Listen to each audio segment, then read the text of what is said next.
Hello friends, this is Shashank Agrawal और जब हम बिंग डॉक्टर पर द्वितीय अध्याय दिनचर्या अध्याय का प्रारंभ करने जा रहे हैं। तो अब तक हमने फर्स्ट चैप्टर पढ़ा, प्रथम अध्याय पढ़ा, आयुष्कामी अध्याय।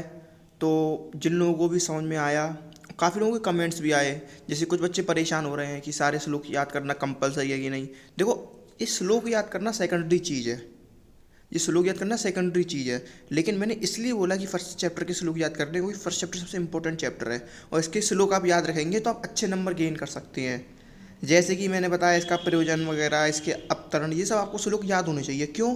अगर आप वैसे तो अभी भूल जाएंगे कि ब्रह्मा जी ने किसको भेजा, लेकिन अगर आपको श्लोक याद होगा तो आपको पूरा सीक्वेंस एज इट इज याद हो जाएगा। तो इस वजह से श्लोक याद करने से जो सीक्वेंस है, मेन चीज़ होती है कंटेंट। कंटेंट अगर आपको पता है तो फिर आप पास तो हो गए, आपने अपना कम से कम मिनिमम स्कोर तो सिक्योर कर लिया। लेकिन अगर आपको श्लोक याद है तो आप मैक्सिमम नंबर गेन कर सकते हैं। इसी वजह से मैंने बोला, क्या कहते हैं, फर्स्ट चैप्टर के श्लोक तो बहुत इंपॉर्टेंट है। बाकी मैंने बताया कि कौन कौन से श्लोक ज़्यादा इंपॉर्टेंट है जो करने ही है एग्जाम पॉइंट ऑफ व्यू से। उसके लिए आगे वीडियोज आती रहेंगी। फिलहाल आप कंटेंट पे ध्यान दीजिए। और इतनी गारंटी है, मेरी वीडियो देखने के बाद, इधर से पढ़ने के बाद, अगर आप रूम में जाके थोड़ा सा 10-10 मिनट अगर रोज़ भी पढ़ लेंगे, बुक्स को देख लेंगे एक बार, क्या कहते हैं कि ये श्लोक भैया ने पढ़ाया, इसके बाद ये कंटेंट उन्होंने बताया, तो आपको सारी चीज़ें समझ में आती जाएंगी। ठीक है, पहला चैप्टर समझ में आ गया, अब दूसरा भी आ जाएगा। चलिए दूसरा शुरू करते हैं, दिनचर्या अध्याय। देखिए, दिनचर्या, दिनचर्या मतलब डेली रूटीन। हमें कैसे क्या करना चाहिए, कितने बजे उठना चाहिए, उठ के क्या करना चाहिए, क्या खाना चाहिए, क्या करना चाहिए, कौन सी, ये सब किस में आता है? दिनचर्या में। पूरा डेली रूटीन, यानी कि सुबह उठने से पहले तक का, रात को सोने तक का, ये सब किस में आ जाएगा? दिनचर्या अध्याय में। तो हमारा आयुर्वेद शास्त्र इतना विशाल और इतना सुंदर है कि इसकी ब्यूटी ही यही है कि हमको ये तक बताता है कि हमें कब उठना चाहिए, कब सोना चाहिए, क्या खाना चाहिए, क्या नहीं खाना चाहिए, क्या करना चाहिए दिन में, और क्या दोपहर में करना चाहिए, क्या शाम को करना चाहिए, टोटल क्या खाना चाहिए, किस दूध से क्या फ़ायदा है, दही से क्या फ़ायदा है। हमारे आयुर्वेद में हर चीज़ का वर्णन है। This is the beauty of Ayurveda. चलिए देखते हैं फिर आगे। सबसे पहले दिनचर्या में बताया गया है, शुरुआत से अगर हम देखें, सबसे पहले हमारा काम क्या होता है? सोकर उठना। तो हमें कब उठना है? हमें उठना है ब्रह्म मुहूर्त में। तो पहला आप क्या याद रखेंगे दिनचर्या में? ब्रह्म मुहूर्त में जागना या उठना। अब ब्रह्म मुहूर्त क्या है सर, मुझे ये बताइए। ब्रह्म मुहूर्त मतलब सूर्य उदय होने से 48 मिनट्स पहले का जो समय होता है, उसको क्या बोला गया है? ब्रह्म मुहूर्त बोला गया है। इस मुहूर्त में उठने वाला स्त्री या पुरुष दीर्घ आयु, सुख आयु की प्राप्ति करते हैं। ठीक है, इतना पॉइंट याद हुआ। नंबर 1 पॉइंट क्या पढ़ा हमने? ब्रह्म मुहूर्त में जागना। अब ब्रह्म मुहूर्त कौन सा है? सूर्य उदय से 48 मिनट पहले का समय। क्या फ़ायदा है सर? जो स्त्री या पुरुष ब्रह्म मुहूर्त में उठते हैं उनको दीर्घायु की प्राप्ति होती है। इतना समझ में आया? ठीक है, आगे बढ़ते हैं। सोच विधि। उठने के बाद हमको क्या करना है? सोच विधि करनी है, फ्रेश होना है। अब उठते ही पहले, सबसे पहले हमें ये चिंता करनी चाहिए कि हम उठने योग्य हैं, क्या हमारी बॉडी इस योग्य है कि हम उठ पाएँ और अपनी दिनचर्या को नियमित रूप से कर पाएँ। सबसे पहले इस चीज़ को सोचो, क्या हम उठने योग्य हैं? अगर हाँ तो उठें और दिनचर्या के अनुसार सबसे पहले क्या करना है? अपने मल मूत्र का त्याग करें। और मल मूत्र के त्याग करने के बाद क्या करना है? उस स्थान को मिट्टी एवं जल से पवित्र कर दें, शुद्ध कर दें। ठीक है, नंबर 1 उठे।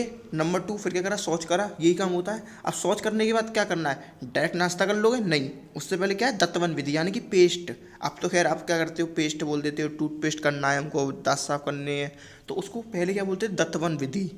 दंतवन मतलब दांत साफ करने के लिए। अब तो चल गया है कोलगेट, लेकिन पहले क्या था? कोलगेट था कोई नहीं। पहले लोग क्या करते थे? पेड़ की डंडी से, नीम वगैरह से क्या कहते हैं, दांत साफ कर लेते थे। तो आयुर्वेद में इसका वर्णन है कि अर्क, बरगद, खैर, बबूल, खरंज, कुकुब आदि वृक्षों में से किसी की पतली शाखा को लेकर दंतवन करें। ठीक है, और आयुर्वेद में ये भी बताया गया है, आयुर्वेद में ये नहीं कहा गया कि आप कोलगेट से ना करें, कहीं नहीं कहा गया ऐसा।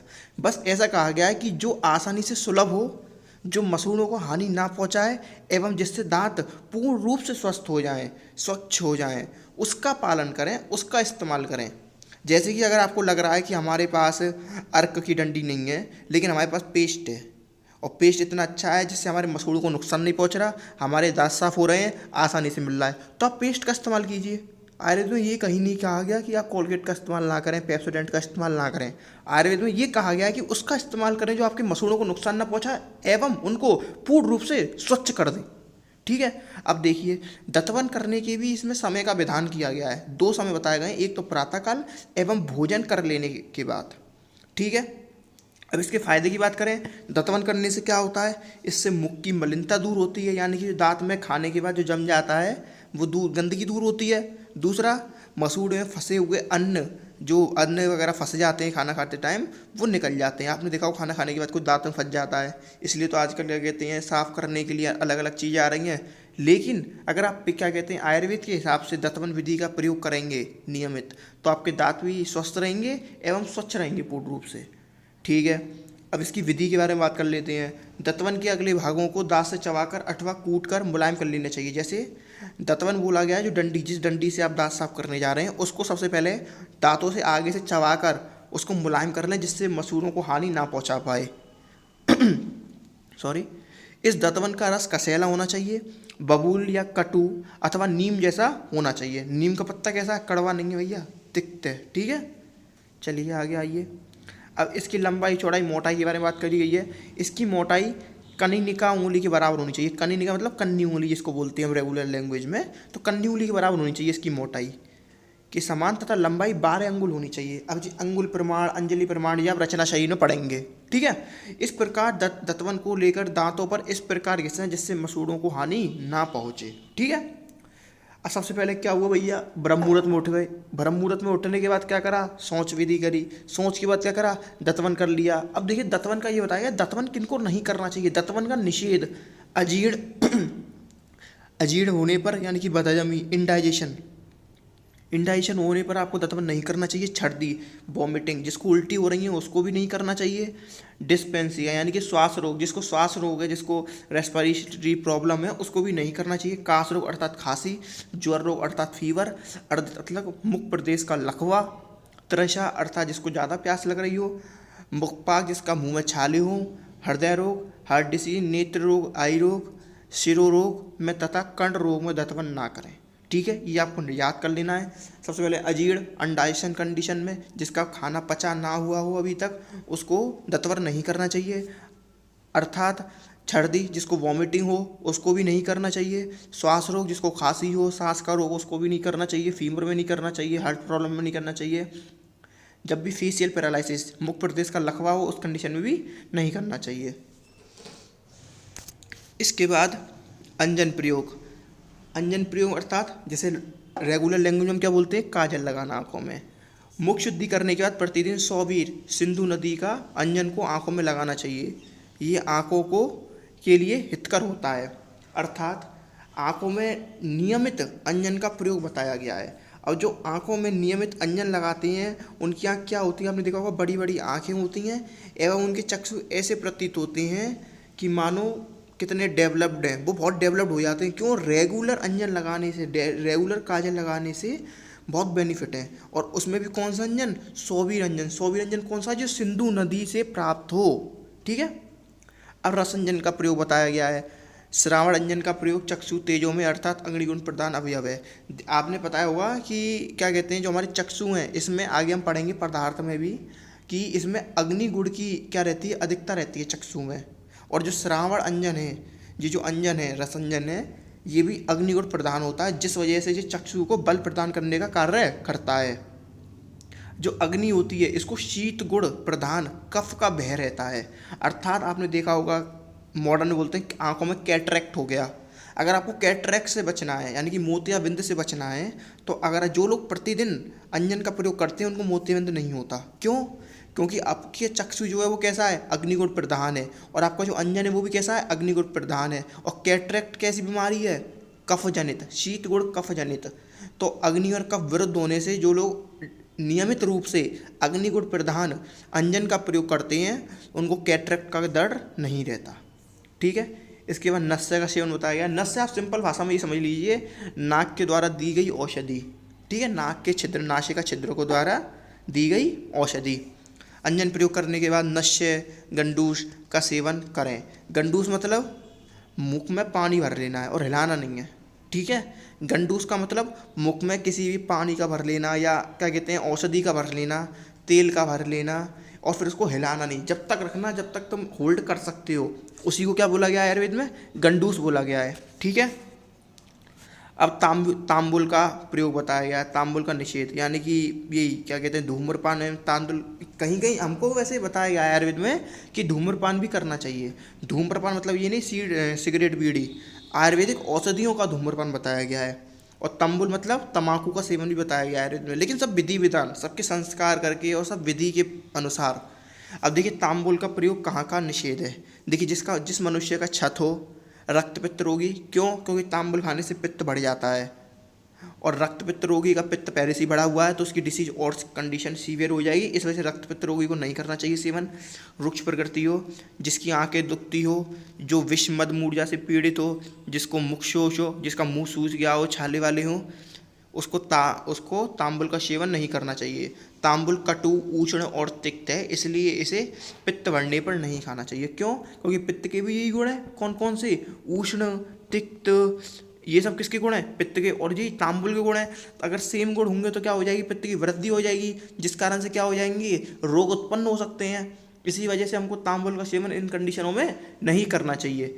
इसके बाद अव्यंग सेवन का विधान बताया गया। अव्यंग आप एक तरीके से ये समझ लीजिए मालिश, अव्यंग बोले तो मालिश। आयुर्वेद में सबसे पहले आपने क्या पढ़ा, सबसे पहले फर्स्ट चैप्टर पढ़ा जिसमें सारे बेसिक कंसेप्ट पढ़ लिए। अब दूसरे चैप्टर में आपने दिनचर्या में क्या पढ़ना है कि क्या आपको सुबह से लेकर रात तक फॉलो करना है। तो उसके लिए ये बताया गया था। सबसे पहले क्या बताया, ब्रह्म मुहूर्त में जागना। दूसरा क्या बताया, सोच विधि। तीसरा क्या बताया, दत्तवन। फिर दत्तवन के बाद उसका निषेध वगैरह पढ़ा। फिर हमने क्या पढ़ा दत्तवन के बाद, जल्दी बताइए क्या पढ़ा हमने। दत्तवन के बाद अंजन पढ़ा, अंजन के बाद क्या पढ़ा, नस्य पढ़ा। अब नस्य के बाद क्या आ गया, अभयंग। अभयंग का देखिए मतलब होता है मालिश। अब देखिए प्रतिदिन अभयंग मालिश करना या कराना चाहिए। क्यों, क्योंकि अभयंग का जो लोग कराते हैं उनको बुढ़ापा देरी से आता है, उनको थकावट नहीं होती, और अभयंग जो होता है वो वात विकारों को नष्ट करता है, ये भी हम समझेंगे। दृष्टि को स्वच्छ करता है, शरीर को पुष्ट करता है, आयु को बढ़ाता है, गहरी नींद लाता है, त्वचा के सौंदर्य को स्थिर करता है, एवं मांसपेशियों को दृढ़ एवं सुडौल बनाता है।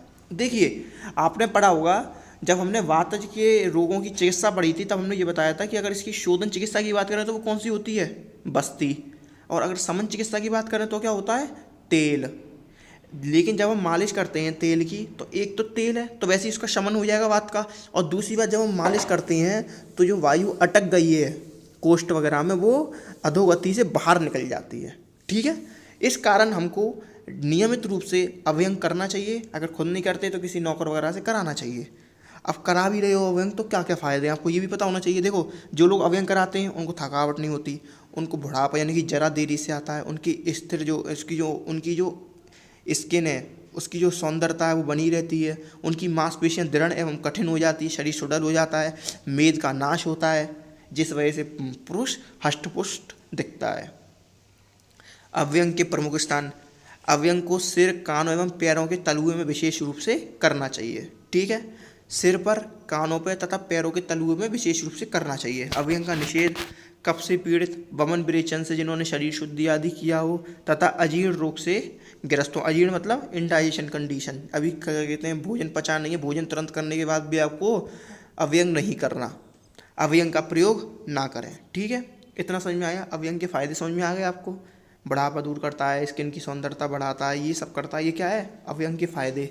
कहाँ करना चाहिए, विशेष रूप से पैरों के तलुए पे करना चाहिए, सिर पे करना चाहिए, कानों पे करना चाहिए, ये एक विशेष स्थान है। निषेध कहाँ का है, कफ से पीड़ित, वमन विरेचन, जिन्होंने शरीर शुद्धि किया हो, इन सब पे नहीं करना चाहिए। ठीक है, अब आगे व्यायाम जिसको हम नेक्स्ट लेक्चर में पढ़ेंगे। तो फ्रेंड्स कोई भी डाउट हो फिर से भी कहूँगा कमेंट सेक्शन में एक्टिव रहिए, डाउट पूछिए। इंस्टाग्राम आईडी लिंक मिल गया है, आप वहाँ आकर भी मुझसे पूछ सकते हैं। तो अगर आपको सब समझ में आ गया है, अच्छी लगी वीडियो, लाइक करें, शेयर करें, कमेंट कर बताएं, चाहे परेशानी हो चाहे कोई कमी हो वो भी बताएं, और चैनल को सब्सक्राइब करें। थैंक यू फ्रेंड, मैं शशांक अग्रवाल आपसे अगली वीडियो में मिलूँगा। तब तक के लिए ख्याल रखें, स्वस्थ रहें, मस्त रहें और घर पर रहें। Okay friends, bye bye.